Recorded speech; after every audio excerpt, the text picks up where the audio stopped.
Welcome to our Mental Toughness Monday and our oil emotions oils call.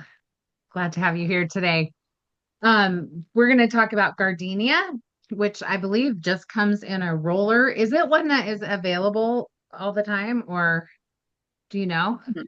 I don't know. I thought it was a special oil, but I could be wrong. I can check Okay, real somebody quick. maybe check that, look that up and let us know. So Gardenia, if you have it, you're super lucky because it's so lovely. It's the oil of friendship.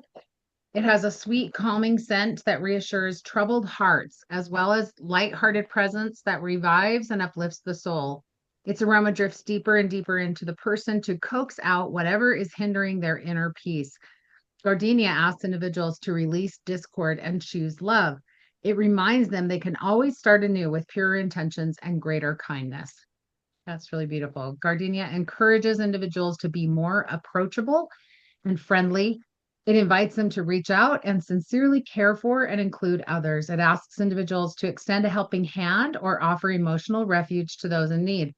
It reminds them that moving outside of their comfort zones to be neighborly and compassionate will help ease the silent epidemic of loneliness. Gardenia teaches that life is sweeter when we share one another's burdens. It fosters forgiveness and cooperation. Humans have the unfortunate tendency to judge and be overly critical of each other. It asks individuals to soften towards one another's mistakes, overcome perceived barriers, and transcend misunderstandings.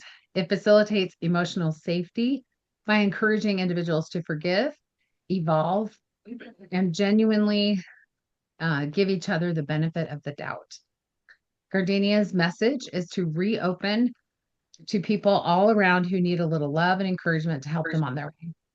Gardenia helps individuals become more secure in themselves so they have increased capacity and healthier connection to offer to another. As a result of their own inner healing, they create deeper, more stable relationships with others. And it also teaches individuals how to appreciate and wholeheartedly embrace true friendship. Gardenia encourages them to celebrate the joys of friendship brings while also being willing to walk through the sorrows and storms of life arm in arm. You can use this one aromatically, you can use it topically.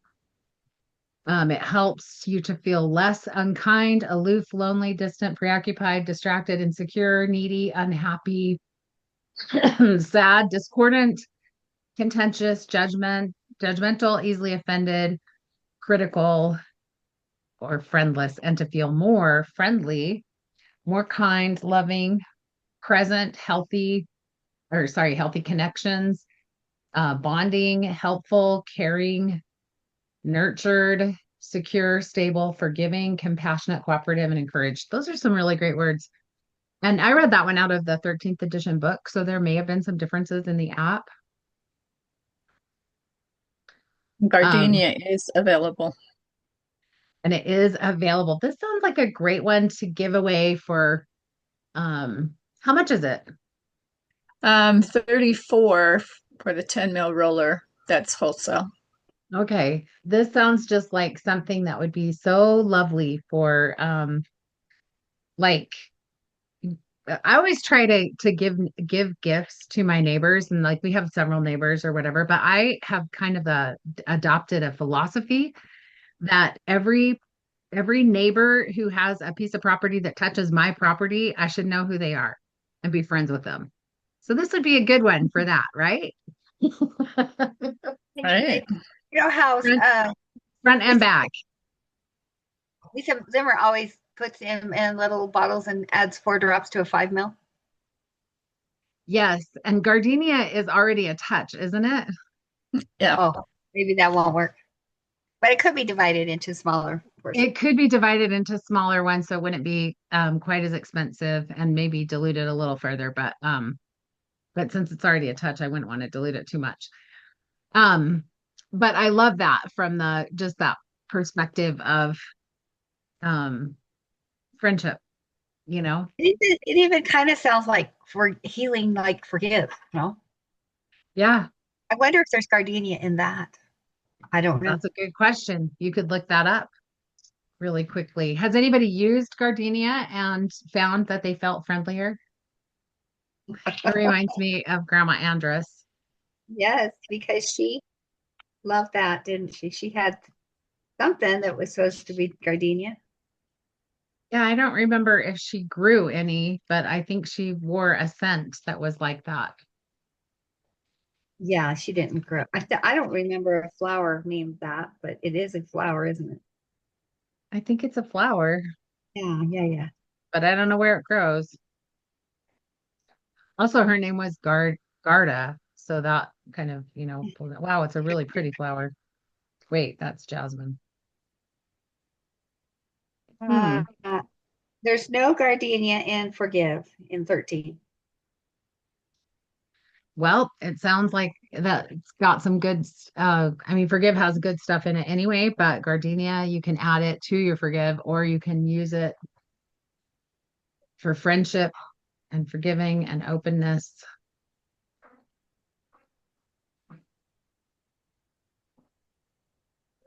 Yeah, Forgive has the qualities of forgiving, light, free, loving, understanding, tolerant, and empathetic, which is also good neighborhood qualities. Right? And it So has a gardenia, it's often confused with jasmine because the white flowers, strong scent and similar name, which gardenias are also called cape or Cape jasmine. So that's kind of interesting. They're a really pretty flower, but and I don't know where we source ours from, but they grow in warm, humid climates and they have glossy leaves. Anyway, should start getting pictures and learn more about where the oil comes from. Like that would be cool, right? that be in our big book. Maybe, and also might be on the Source to You website. So that's good. All right. Well, today is the last time that we're meeting this year. So that's exciting. How do you feel about your year? I feel hopeful. I've improved slightly. Good job. I think that's important. Being able to look back and see some improvement. Um, I think in our 177, we are obsessed with productivity and results. Is that true? Number 103. If we're Yes, okay, 103. so this is actually kind of cool that this is at the end of the year. And then also if you peek ahead to next week when we're at the beginning of the year, the world class is profit driven. Like it's still about results, right? So we're going to talk about results for last year this week, and then next week we're going to talk about the results that we're going for next year. So that's going to be kind of fun. Okay, so let's just go ahead and dive right in here. We have a quote from Jack Welch. He was the chairman and the CEO of General Electric. He says, "We know where most of the creativity, the innovation, the stuff that drives productivity lies in the minds of those closest to the work. It's been there in front of our noses all along while we've been running around chasing robots and reading books on how to become Japanese or at least manage like them." So this is really funny, right? Because and also it's really true, and we're seeing this also as I'm watching kind of what's happening politically. We're seeing this shift toward um, the innovation, the creativity, all the stuff that drives productivity lies in the minds of those closest to the work. People who are doing the work are the ones who know what's going on. And so if as managers, we're not paying attention to the people who are doing the work, or if we're not giving input to those who are like in management positions, then everybody's missing out on some really powerful information that needs to be shared. So, okay, here we go. Average performers think of work in terms of time invested on the job. World-class performers think of work in terms of overall productivity, output, and results. Middle-class performers are far more concerned with what's for lunch than with the productivity of the business day. Their bodies are at work, but their minds are elsewhere. Professional performers tend to work in jobs and businesses they love. As a result, thoughts of how to be more successful and productive rarely leave their mind. The great ones have to force themselves into non-work activities just to give their mind a chance to rest and recover. Is it any wonder the world class controls over 90% of the wealth in America? The only people pros are competing against are other pros, about 5% of the workforce. The amateurs are no match for the pros. How could they be? How can a person who is half engaged honestly expect to go head to head with the great ones? They can't. And they don't, which is why middle class performers will always live middle class existences. Don't misunderstand. They have the intelligence, the talent, the ability to go pro, but they usually lack the will. Meanwhile, the great ones are the most sought after group of business leaders in the world. They are welcome in any organization during good times and bad. The world class has an open ticket anywhere they want to go because they are obsessed with increasing productivity and achieving results. All right. Wow. Thoughts. Tell me your thoughts about your obsession.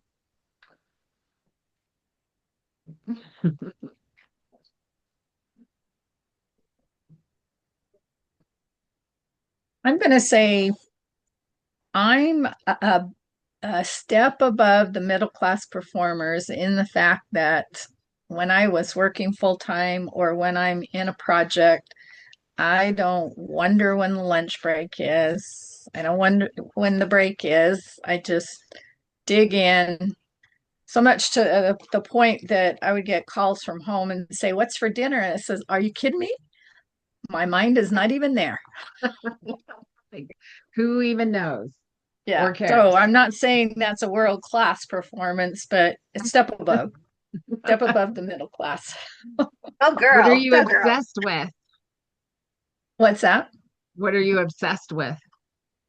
I'm obsessed with doing a good job and doing it to the best of my ability. Yeah, and we see that with your all the work that you put in. Go lay down. You're fine. All the work that you put into helping us get our 90-day reset ready and going. And I was just on the phone with somebody who wants to also join. So we're going to be getting more people in. And how are things going for you guys with that? And also, let's keep talking about productivity and results. What are you obsessed with? I think I'm obsessed with who's fixing dinner. Right? That Good to is know. Keeping the kitchen hot. See if you Uh, can do it more productively or efficiently. that's right. Make sure there's always something in the fridge that can be turned into a meal. That's what my goal is. Right. I totally hate that. I'm just saying. I, Mealtime is not my obsession. I mean, there's a lot of power in just like setting up some menus and putting them on repeat. Oh, yeah. And then, like, you got to get fed, right? If there's somebody in your family who needs to have certain things and they like certain things a certain way or whatever, then have them contribute to the menu so that you can um, put that on the menu and you can just have it regularly, you know? Like, just make it easy for yourself as much as possible. And don't oh, make that's right. your whole world around things that are like next week we're going to talk about profitability, right? Let's just make sure that we're making sure that we're doing things that are leading to our productivity that's going to lead to more profit. So we'll have a more profitable year. Sean, what are your thoughts? Oh, I've lots. I've been thinking about what it means to be busy versus productive. And right Mm. in here, we learn like they're focused on what makes them productive, not just busy. Um, and then also just understanding your why and what you want to achieve. I know I've talked about it a few times, but um, we just finished this book in the class that I was taking called How to Change the World. And we look at all these world-class performers that have changed the system for entire countries or the way banks work or whatever it is. Um, and they're all dedicated. They all know why they want to do it. And so if we know why we want to do it, um, and we keep that our focus, we know where we're going, and it makes it a lot easier to set goals and achieve them. And um, if you look at the goal setting process, one of the most important steps is writing it down, and then being able to act on it. And then I think one of the most important aspects is in the goal setting process that I talk a lot about is review and follow up. How did it go? Yeah. And just keep going. I know you have that. Is it? It's like the 5 questions in your Yeah. morning. 631. Yep. No. Yep. And if you're looking at that, then you're making a plan, you're executing your plan, and you're following up and reporting on that plan every single day. And so, and I know it's made a huge difference in my Lucy, stop it. Oh my gosh, can you hear all that pounding? She's like wagging her tail. No? Okay, good. Like, oh my gosh. Um, it's made a big difference in my business to be more intentional and more focused on who am I going to talk to today and who am I going to support? How am I going to help, with business people or people who I know need to be followed up with who didn't get a business overview yet or who didn't get a um uh I just said that and somebody came to mind.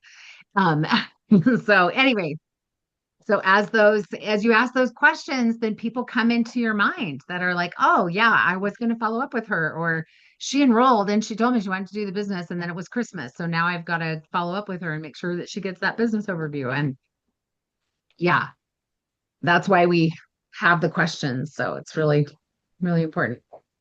Okay, well, we are out of time. Is there anything else last thoughts that you're just dying to share?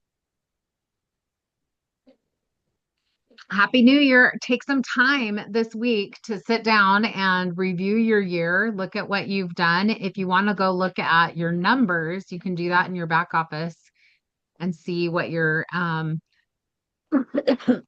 what your income has been over the months, and you can actually dig in and see, like you can see from the beginning of time the beginning of doTERRA time, what your earnings have been. So take some time to just review over that and then set some goals for next year. Start thinking about what you want to do. And if it sounds scary to set goals, then set some intentions and just like kind of move your thought processes into the direction of where you want things to go.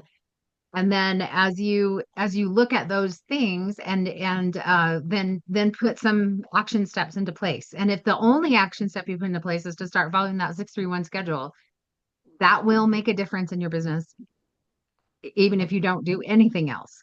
If you just do that, it will make a huge difference in your business. So happy New Year.